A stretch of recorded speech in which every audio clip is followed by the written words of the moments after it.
Welcome. You've made it through another day, and that in itself is something to be proud of. Maybe it was a good day, maybe it was messy, maybe you laughed, or maybe you held back tears no one saw. Either way, you're here now, and that matters.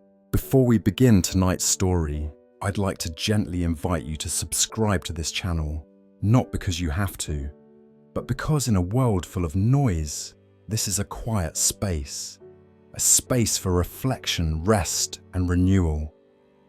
If you'd like more moments like this, slow, meaningful, and just for you, press subscribe, and let's keep walking this path together. And now, let go of the outside world. You don't need to figure anything out right now. You don't need to fix, achieve, or hustle. Tonight, it's enough to simply be. So as you listen, whether your eyes are already heavy or your thoughts are still drifting, know that this time is for you. Let the words wash over you like a soft blanket. And from my heart to yours, good night. The silent thief of time. How meaningless entertainment is rewiring your brain. According to large-scale data studies from DeepSeek, one of the biggest time drains in modern life isn't work illness or social obligations, it's the slow, unnoticed erosion of attention through empty digital entertainment. The little things, the casual games, the endless episodes, the autoplay function that turns 20 minutes of rest into a 3-hour spiral. It's not just about wasted time, it's about something deeper and far more dangerous, the long-term rewiring of your brain. A warning from a psychologist, Adam Alter, has long studied the addictive nature of entertainment products.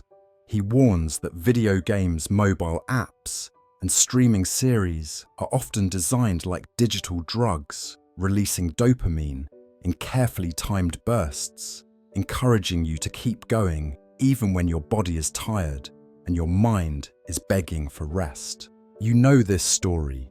You've lived it. You open YouTube or TikTok to relax for 10 minutes, but the algorithm knows you better than you know yourself. One video turns into 5, then 10, then 30. By the time you put your phone down, it's 1 a.m., and you're not even sure what you watched anymore. Or maybe you tell yourself you'll play just one round of a game before writing that report. But the game's feedback loop is engineered to keep you in a state of low-effort engagement. Suddenly, the creative spark you had is gone, your brain feels cloudy, and the work remains untouched. The brain can't keep up. DeepSeek's data reveals something unsettling when the human brain is exposed to new stimulation every 10 to 15 seconds, like short-form videos or fast-moving mobile games. Its ability to engage in deep, focused thinking permanently declines. What's even scarier, the brain begins to crave this kind of shallow input.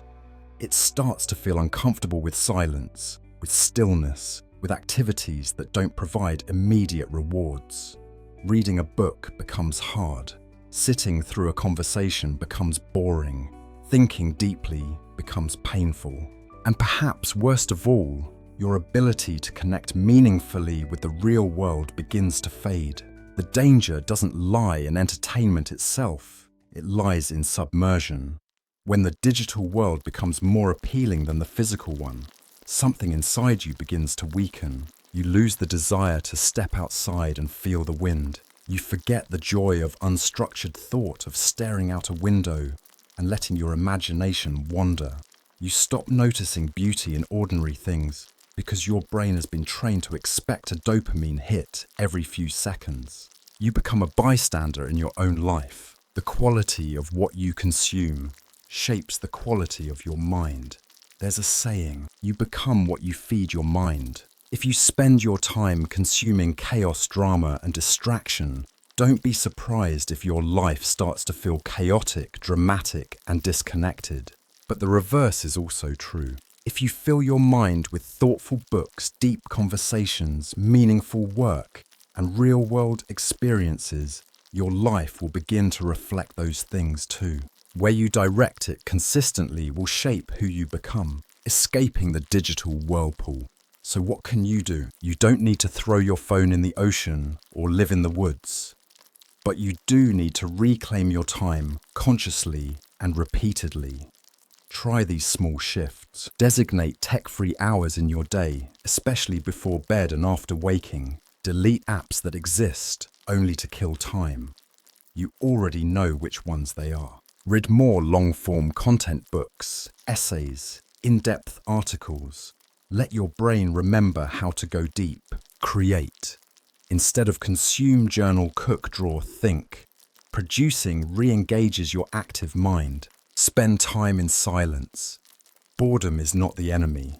Sometimes it's the birthplace of insight. The minutes you reclaim today don't just return to you, they grow, they compound. 10 focused minutes a day becomes an hour a week.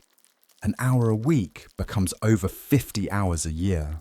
That's more than 2 full days of creative clarity, peace, or meaningful work just from taking back 10 minutes a day. And those 2 days, they might be the difference between a scattered life and a fulfilling one. So ask yourself, what are you really trading away each time you pick up your phone out of habit? And what kind of life could you build if you chose differently? Just a little bit starting today. Living like a machine. The illusion of hard work without growth. There was once a story reported in a newspaper that perfectly illustrates a quiet but brutal truth about modern life. In an electronics factory that specialized in assembling watches, workers were expected to follow a strict routine. Most of them woke up at 6:30 a.m., arrived at the factory and worked until 9:00 p.m. every single day. After their long shifts, they had no energy left for anything else, just enough to wash up and fall into a deep, dreamless sleep. Then they would wake up the next day and do it all over again. But among the many workers moving through the motions like clockwork, there was one young man who stood out. Every night, instead of collapsing into bed, he sat at his desk and tinkered with an old computer. While others were sleeping, he was teaching himself how to program machines, how to understand the basics of automation, and how to use technology to streamline the very production lines he worked on. A few months later, the factory went through a major transformation. Management introduced robots and automation technology to replace much of the manual labor. Many workers who had only followed instructions and repeated the same physical motions day after day were laid off. But that one young man, he was promoted to floor supervisor. Because he had taken the time to learn a skill that anticipated the future, he was no longer replaceable. His willingness to grow when no one was watching made all the difference. This story reveals a harsh but necessary truth. If you live each of your 365 days exactly the same, without learning, adapting, or evolving, then no matter how hard you work, it will eventually be in vain. You're not a machine, and you weren't meant to live like one. Yet many people do. They equate discipline with routine and productivity with repetition. They believe that showing up and working hard is enough. But in a rapidly changing world, what truly matters is working smart, which requires self-reflection, learning, and the courage to change. As the DeepSeek Institute points out, many people fall into the trap of using tactical effort to mask strategic laziness. That is, they work hard on the wrong things, tasks that make them feel busy but lead nowhere. They spend their days crossing off checklists, grinding through routines without ever asking, why am I doing this? Is this helping me grow? Is this still relevant to where the world is headed? Real growth requires more than effort. It requires awareness. We live in a time where information is abundant and opportunities to learn are everywhere. Yet so many still live on autopilot. Wake up, work, sleep, repeat, all while the world around them changes, innovates, and evolves. Humans are not designed to be programmable tools. We are built for imagination, for curiosity, for deep thinking. Those who cultivate these habits, not just once in a while, but consistently end up achieving more with less effort.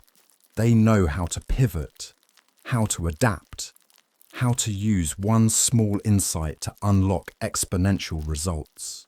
So the real question is, are you moving or are you growing? Don't be a machine. Be a thinker. Be a learner. Be the one who, when the world changes, is already 10 steps ahead because you never stopped evolving. Chronic toxicity in the virtual world. When connections are just illusions. Have you ever stopped to ask yourself what the virtual world really is? It's not just a collection of apps, profiles, or screens. It's a space where we attend digital parties, chat with strangers, exchange smiles and compliments, add each other on social media, and share phone numbers as if we've made lasting connections. For a moment, it feels like friendship. It feels like community. But that illusion often shatters the moment we truly need someone. Because when that day comes, when you reach out, when you're in need, when life gets heavy, you may discover something painful. The more connections you thought you had, the more rejections you actually face. According to DeepSeek, this modern version of connection is what they call a false society. It mimics real relationships, but it's shallow. It looks friendly on the outside, but emotionally it's hollow. And it can be deeply toxic over time, not in one big moment, but as a slow erosion of authenticity and trust. At its core, this kind of virtual connection promotes the illusion of intimacy without the effort of real emotional investment. You can be liked, followed, messaged, and commented on, yet feel more isolated than ever. And the truth is, people with genuine strength and value don't waste their time on superficial small talk or empty social climbing. They invest their energy into growth, into depth, into real relationships, not digital popularity. One powerful example is the Chinese author Jiang Rong, best known for his best-selling novel Wolf Totem. Unlike many public figures who chase attention, he actively avoided fame. He famously signed a 3-nose agreement with his publisher. No photos, no interviews, no recordings. He refused to attend celebrity events or networking galas. And yet his work became a massive success. He landed repeatedly on China's richest writers list, not because of how many people he schmoozed, but because of the strength of what he created in solitude. His message, if your value is real, it doesn't need noise to be seen. When someone continues to socialize, network, or show up in places where they have nothing left to give, or where they're not truly needed, they're not building relationships. They're wasting time. You don't need to chase popularity. You don't need to collect contacts like trophies. What you need is depth, clarity, the courage to stop clinging to connections that only exist on the surface. Instead of desperately trying to get others to notice, you focus on building something within yourself that's worth noticing. The more powerful you become emotionally, intellectually, and spiritually, the more naturally the right people will find you. Don't let the digital world convince you that your worth is based on how many followers you have or how many group chats you're in. In truth, your power grows in the quiet moments when you choose focus over noise, truth over performance, and solitude over superficial attention. So the next time you're tempted to attend a virtual networking event you don't care about, or spend an hour chatting in a group that drains you, ask yourself, is this connection building me or breaking me down? The most valuable relationships are never forced. They are drawn to the strength of your presence, not the size of your network. Waiting for the perfect time is the fastest way to go nowhere. There's an old parable about 2 monks who planned a pilgrimage to the Eastern Sea. One of them began preparing months in advance. He drew maps, studied the weather, and waited for the perfect conditions, ideal sunlight, mild temperatures, and clear skies. He wanted everything to be just right before setting off. The other monk didn't wait. With nothing but a begging bowl in hand, he began his journey immediately. A month later, the second monk returned from the sea, having completed his journey. The first monk was still waiting, still planning, still searching for the right moment. This story might sound simple, but it reflects a deep truth that many of us ignore. The perfect moment doesn't exist, and waiting for it may be the most dangerous delay of your life. Perfection is just a polished form of procrastination. How many times have you told yourself, I'll start traveling once the weather gets better. I'll learn guitar when I have more time. I'll launch the project once I've read all the books about it. You keep postponing, not because the task is impossible, but because you're waiting for a version of life where everything is neat, calm, and predictable. But here's the catch, that version of life never comes. Life is always messy, always unpredictable, always full of reasons to wait. If you're always planning and never doing, then your dreams will remain ideas, comfortable, untouchable, and forever out of reach. Many people believe they need to feel ready before they start something new. But readiness is a myth. You don't become confident before doing the thing, you gain confidence by doing it. You don't become skilled before starting, you build skill through action. If you want results, you need to act first and refine later. No writer publishes a perfect first draft. No entrepreneur launches a flawless product. No traveler begins with a map that guarantees 0 detours.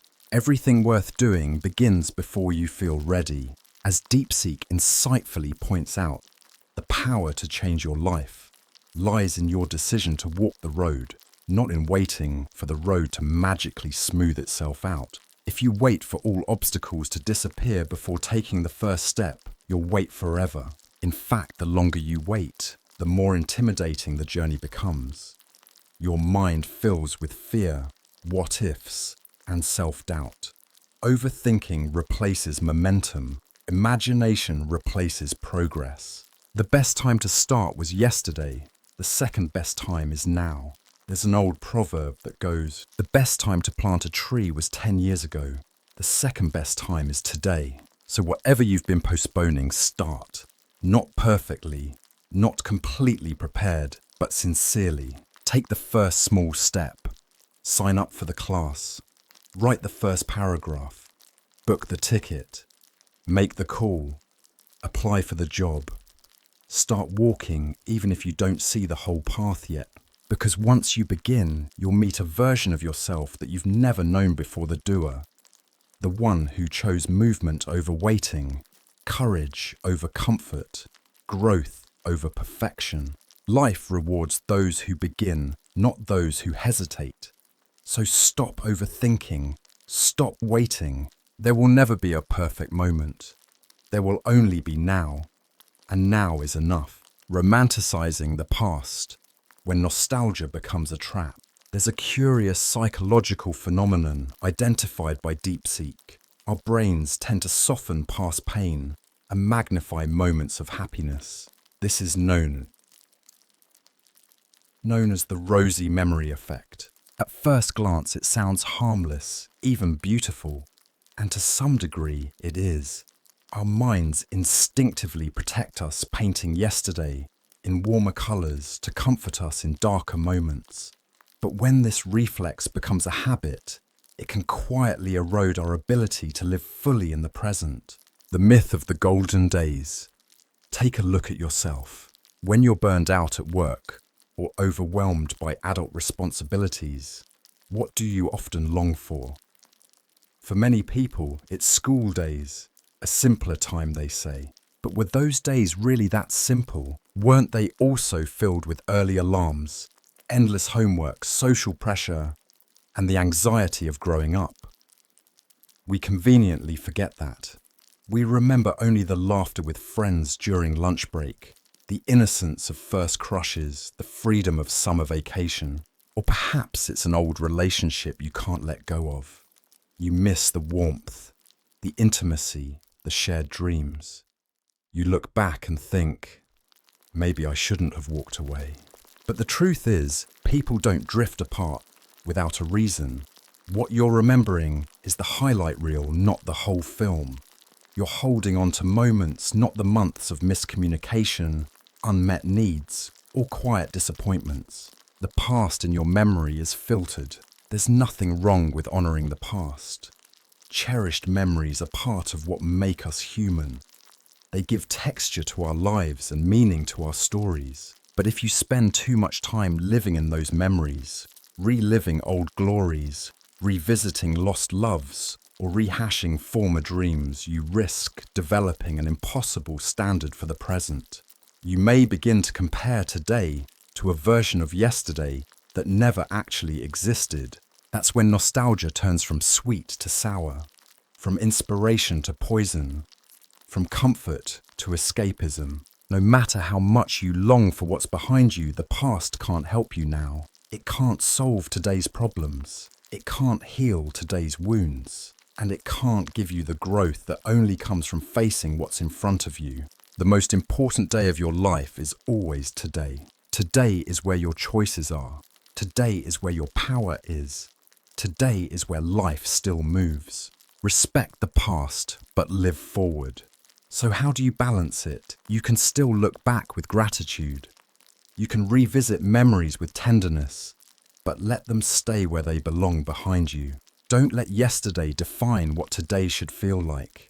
Don't ruin what you have now by chasing a version of the past that only lives in your mind. Let the past be a teacher, not a home, because the greatest respect you can give to life is not to keep replaying what once was, but to show up fully here now and live. Turn your complaints into fuel. Build your life. Instead of criticizing it, your future will not suddenly improve because you complained about it. The people around you will not treat you better simply because you pointed out how unfair things are. The world does not pause to listen when you speak of how hard it has been. But while you're busy venting frustrations, there's something else quietly slipping away time. Complaining is easy. It gives you a temporary sense of control. It makes you feel heard, even if no one is really listening. But the harsh truth is this. No amount of complaining will ever solve the problem. DeepSeek puts it this way. The essence of reducing complaints is redirecting psychological energy from explaining difficulty to creating change. In other words, the time you spend justifying your frustration could be the same time you use to build a solution. Of course, it's natural to feel upset when life doesn't go your way. Everyone hits setbacks. Everyone gets tired. But staying stuck in a cycle of blame or bitterness doesn't help you move forward. It traps you in the exact place you're trying to escape. The longer you dwell on what's wrong, the less energy you have to make anything right. You can't complain and grow at the same time. Imagine two people in the same situation, overworked, underpaid, and frustrated. The first person vents to anyone who will listen. They blame their boss, the system, the economy, the weather, even fate. Every day they tell the same story. It's just not fair. The second person still feels the same struggle.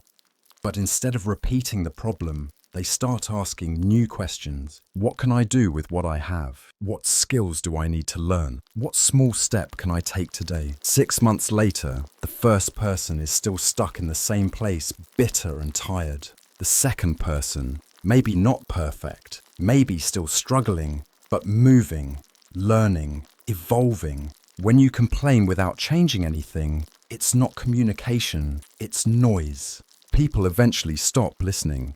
Not because they don't care, but because nothing changes.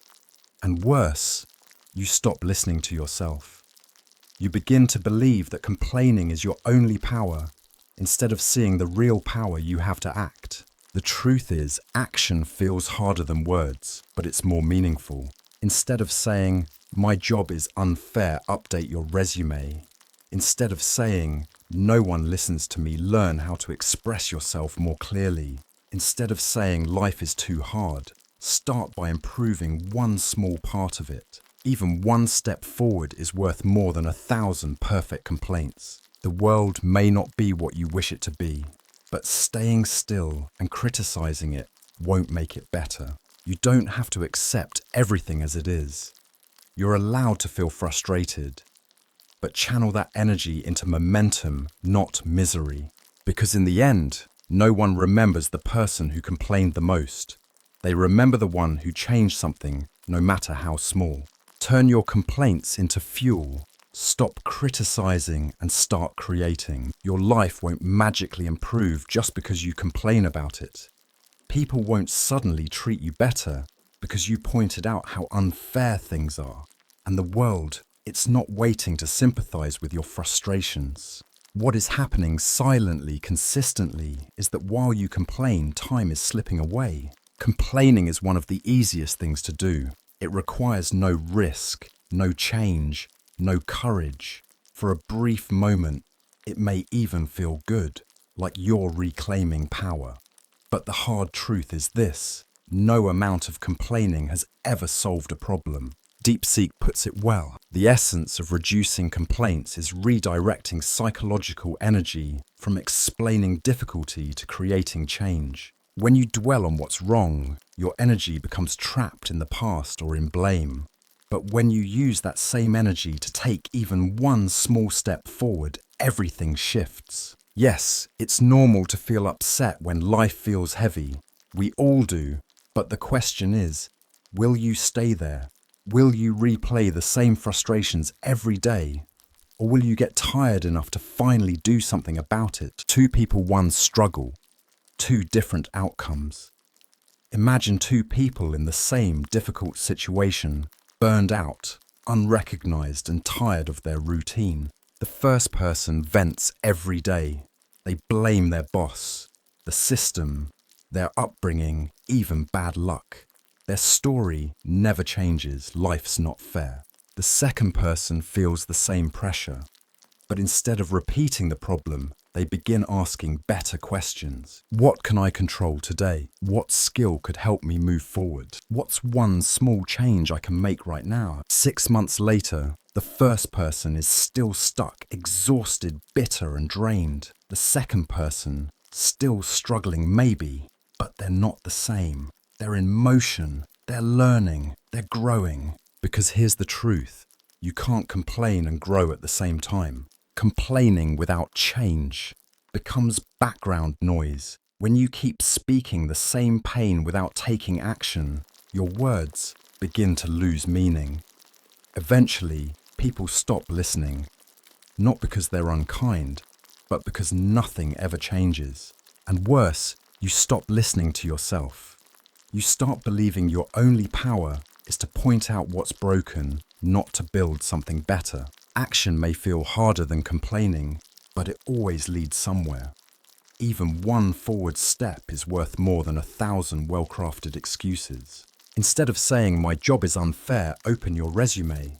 Instead of saying, "No one understands me," learn to communicate with clarity. Instead of saying, "Life is too much," pick one small corner and begin improving it. The world may not be what you hope it to be.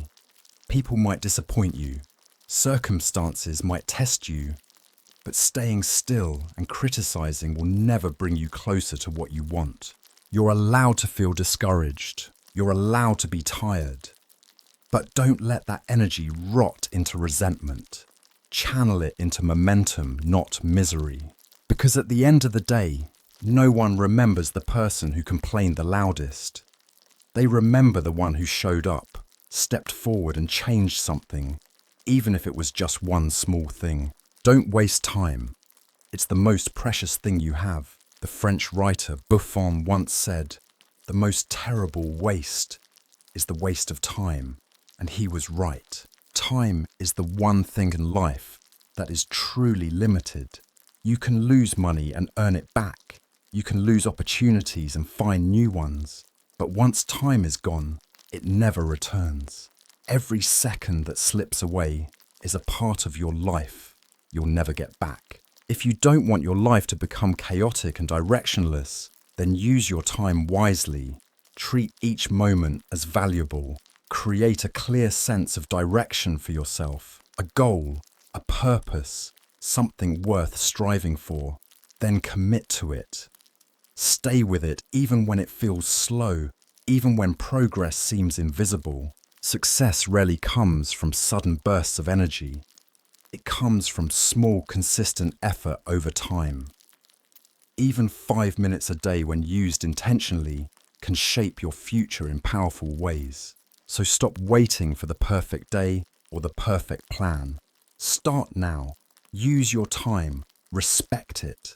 Because in the end, your life is made up of how you spend your minutes. And the person who learns to master their time learns to master their life. Regret comes later. Why living for pleasure when you're young can cost you everything. Recently, I signed the resignation letter of a young employee, someone talented, kind, and well-liked by the team. It wasn't because they failed at their job. There were no conflicts, no performance issues, and certainly no unfairness in compensation. On the contrary, this employee was the kind of person any manager would be sorry to lose. But when I sat down with him and asked why he wanted to leave, he said something that, while honest, left me with little to argue against. I just want a job that's less demanding. I don't mind earning less as long as I have time to enjoy life. It wasn't the first time I had heard a sentiment like that, and I doubt it will be the last. Today's society is rapidly evolving, and with that comes a growing desire among young people for ease, flexibility, and enjoyment.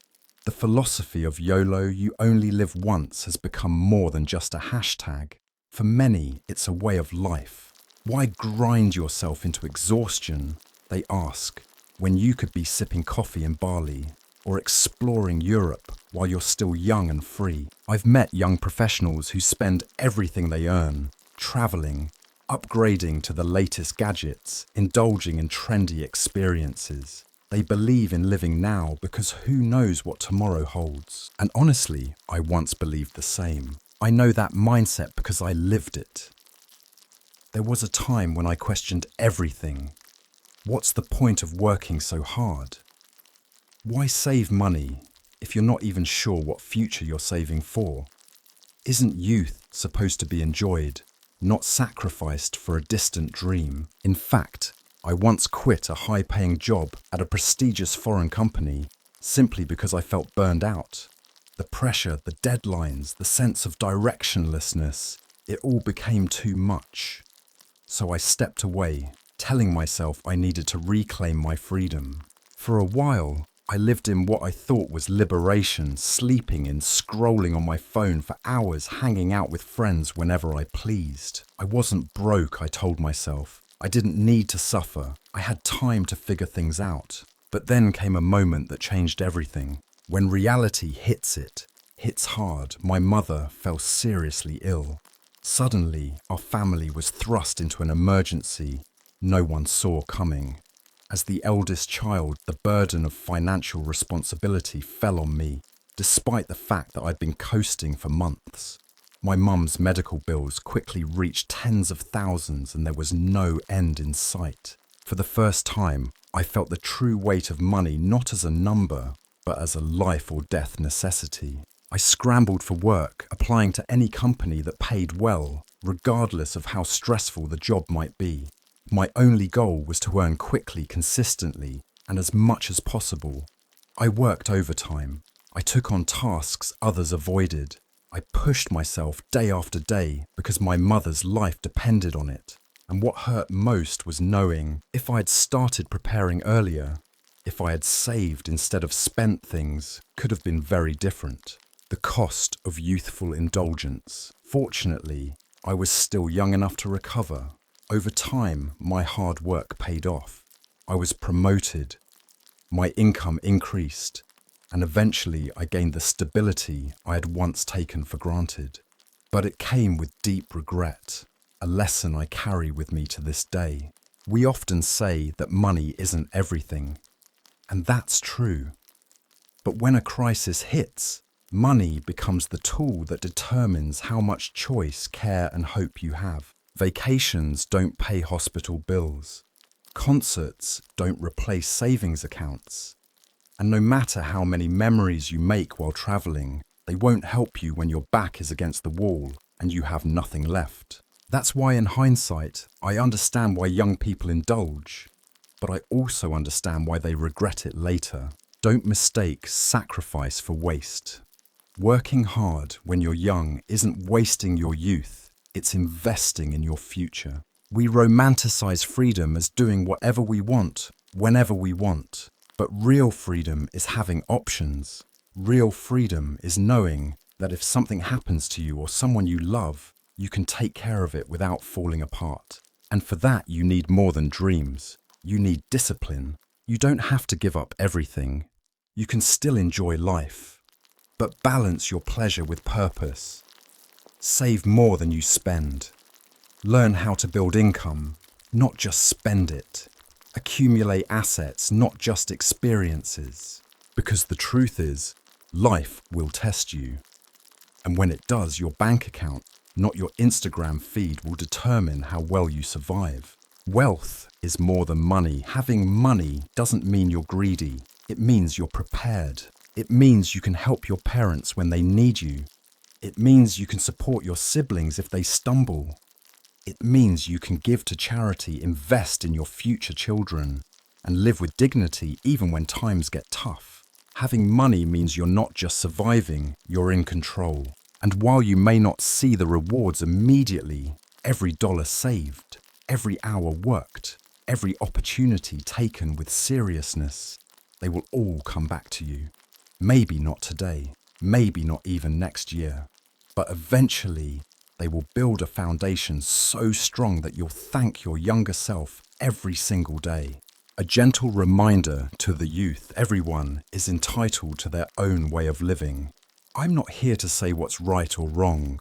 Maybe some people are lucky enough to enjoy life without consequences, but most of us aren't that fortunate. Don't be in such a rush to enjoy life that you forget to build one first, because one day you'll want more than memories. You'll want security, safety, and peace of mind.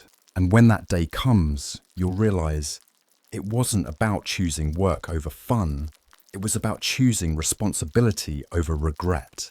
And perhaps to truly understand the value of youth and of traveling while we're still young, we can look through the lens of an American, a culture where youth isn't just for working hard, but for finding yourself under open skies and endless roads.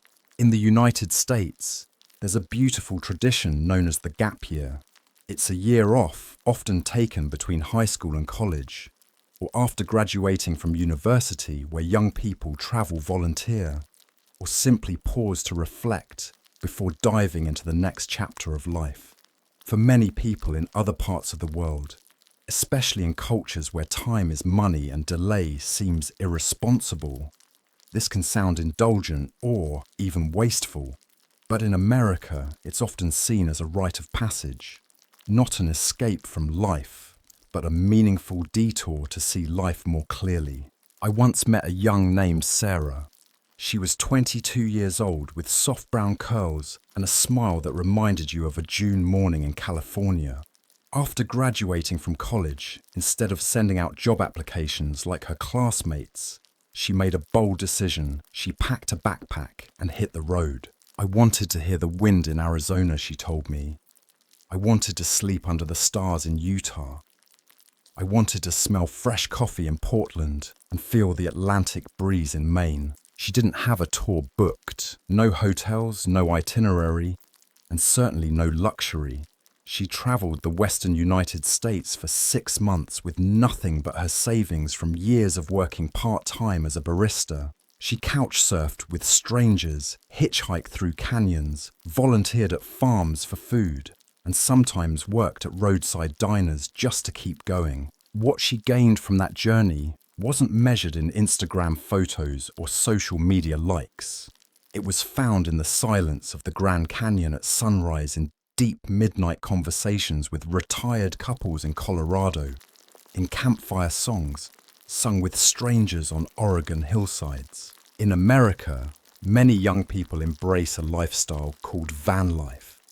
It's a culture of minimalism, adventure, and radical freedom. Some buy an old van and renovate it into a tiny home with a bed, a portable kitchen, solar panels, and a journal tucked in the glove box. They don't wait until retirement to see the world. They chase sunsets at 25 loos and find themselves on winding roads, write poetry by lakes, and wake up to the sound of waves crashing beside their van. One guy I met, Josh, had quit his job at a tech startup in San Francisco.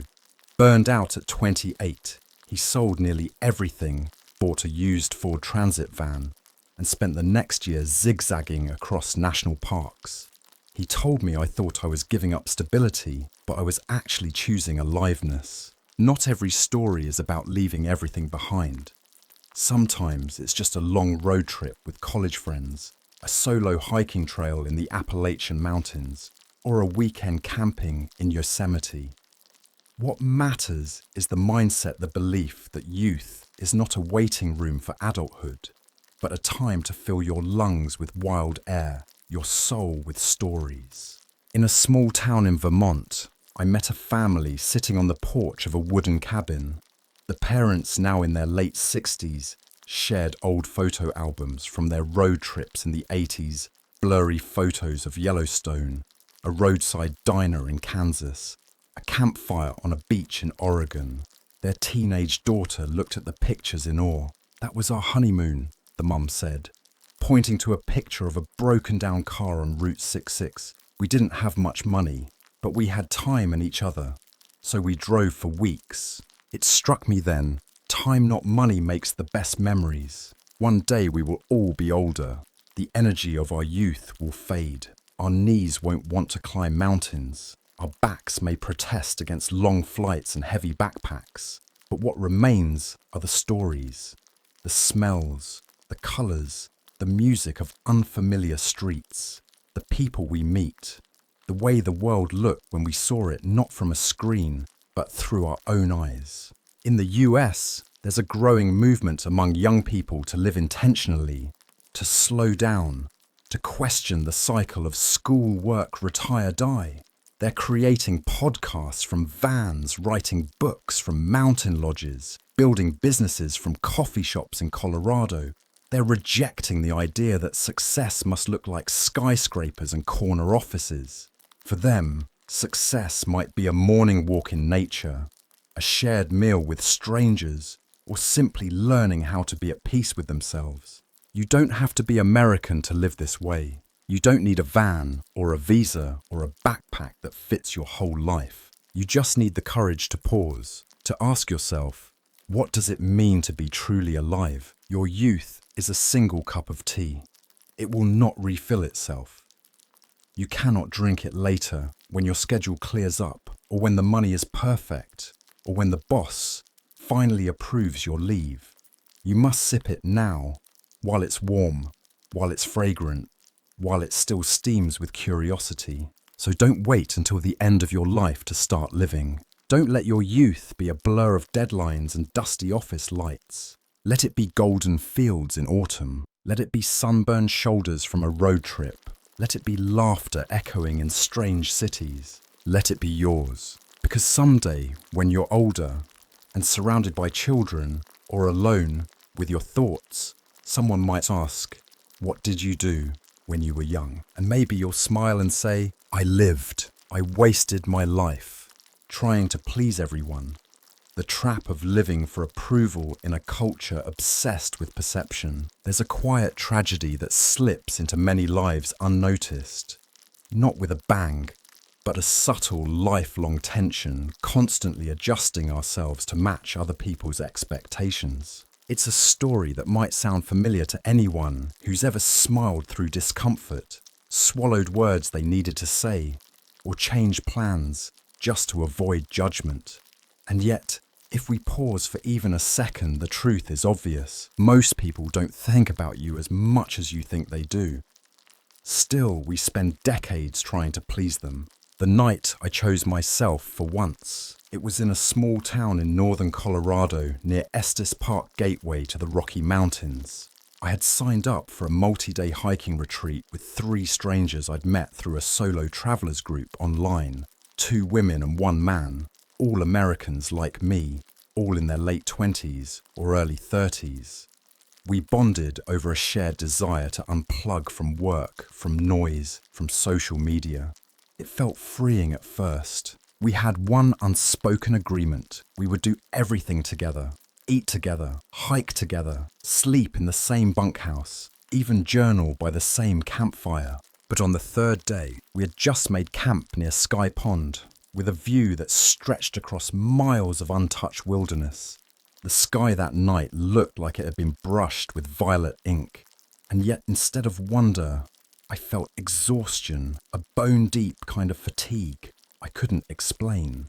I needed space. I needed silence. I needed to be alone, not because I didn't like my companions, but because for once I wanted to return to myself. I asked to sleep alone in the backup tent we'd brought, something we'd agreed not to do.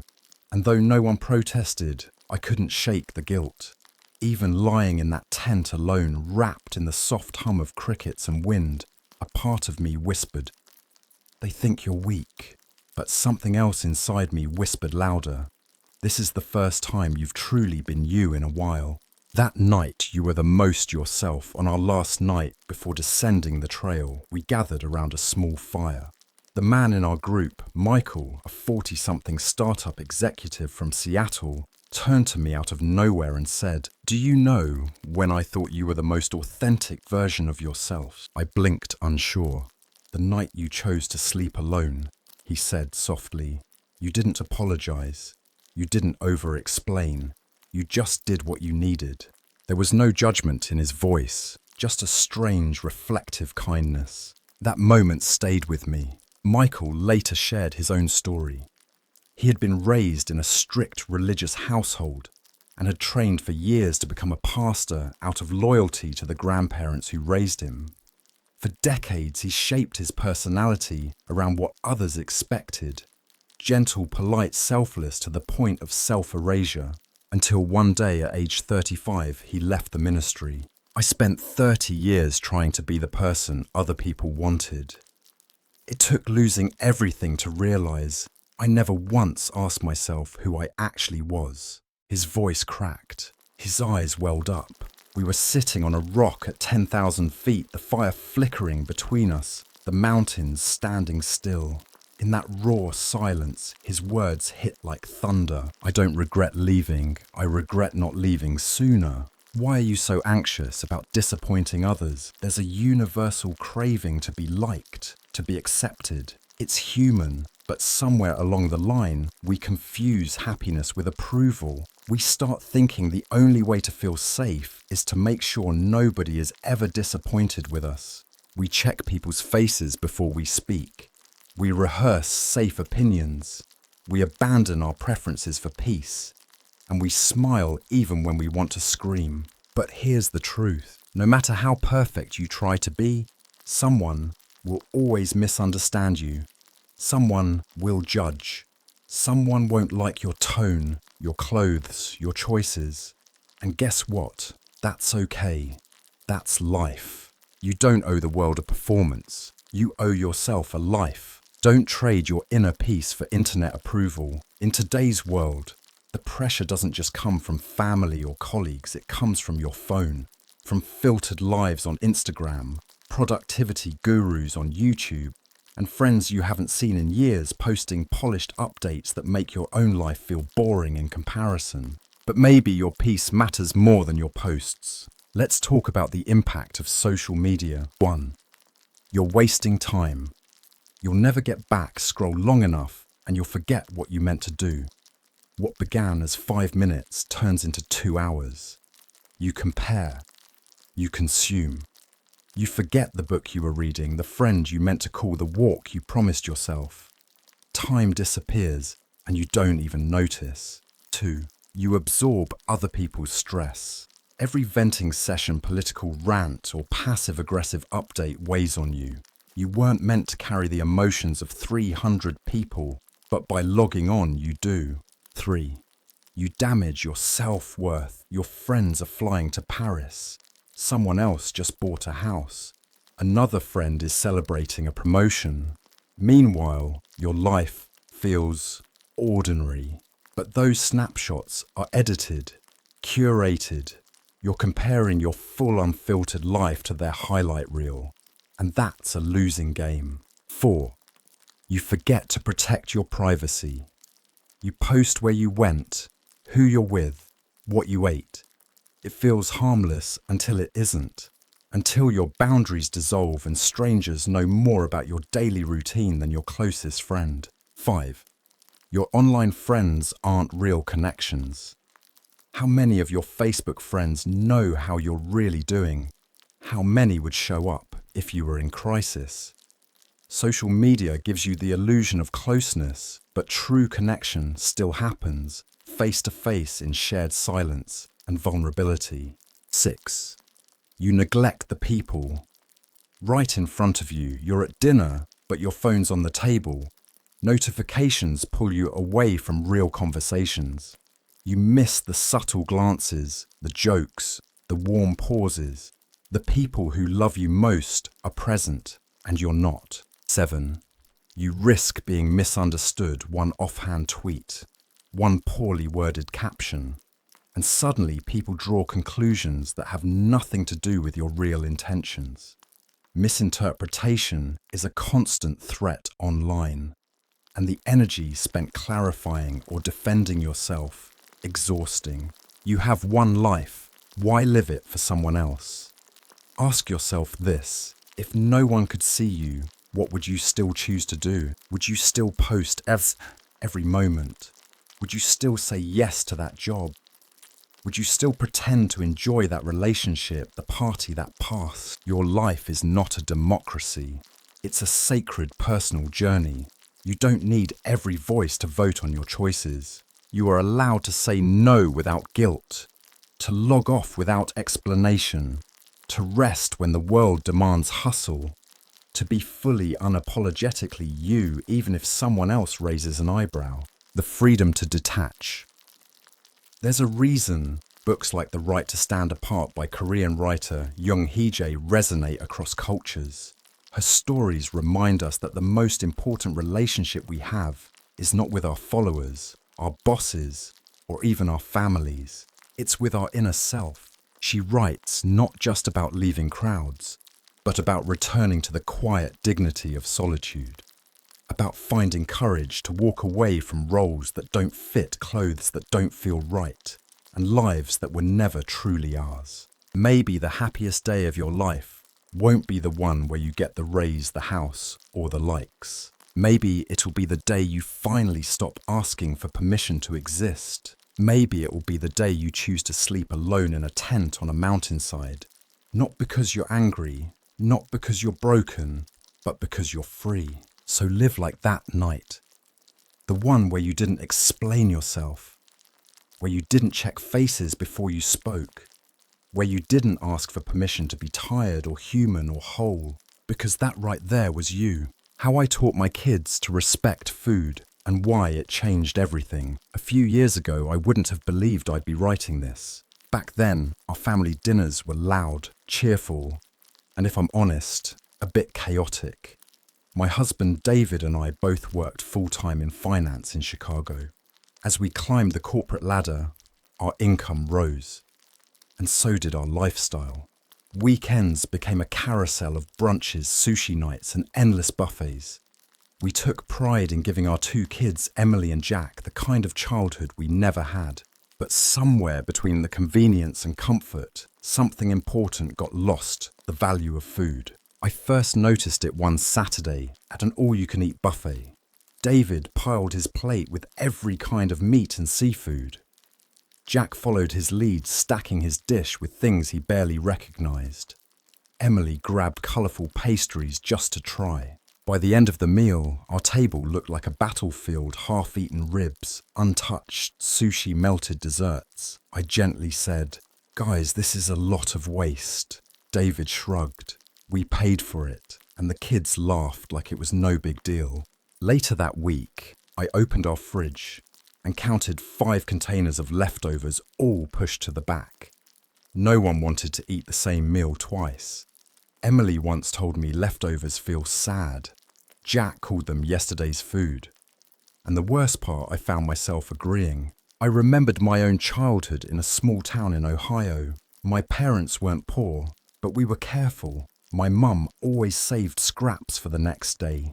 She'd say, "Food isn't just calories, it's care, it's time, it's someone's hard work."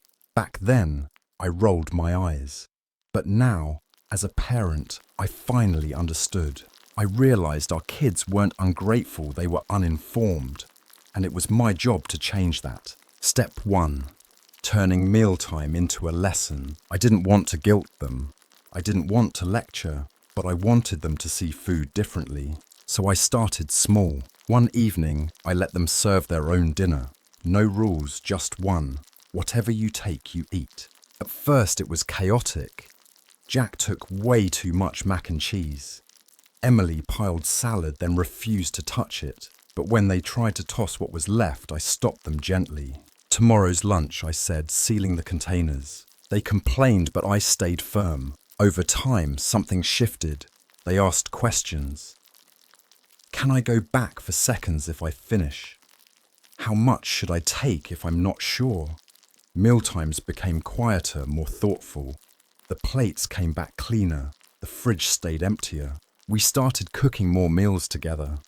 Emily learned to wash vegetables. Jack loved scrambling eggs. I explained how long it takes to grow tomatoes, how farmers work through storms, how food travels hundreds of miles to reach our kitchen.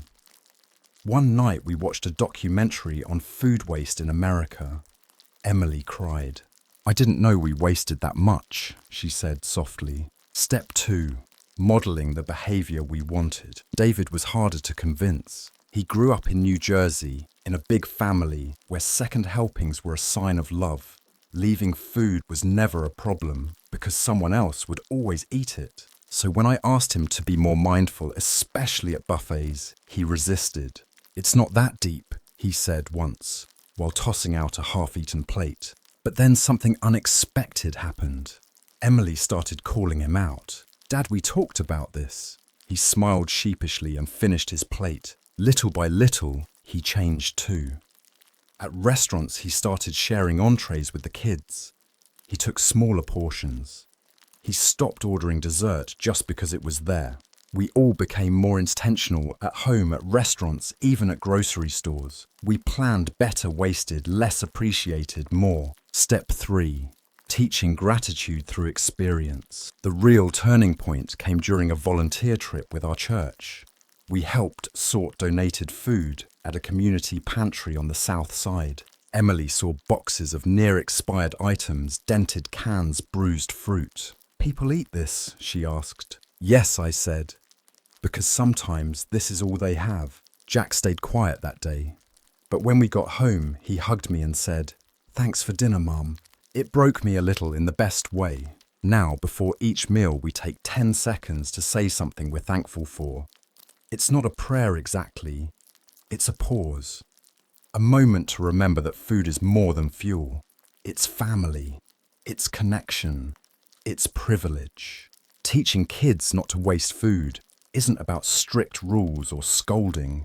It's about helping them see the invisible, the hands that planted, picked, packed, cooked.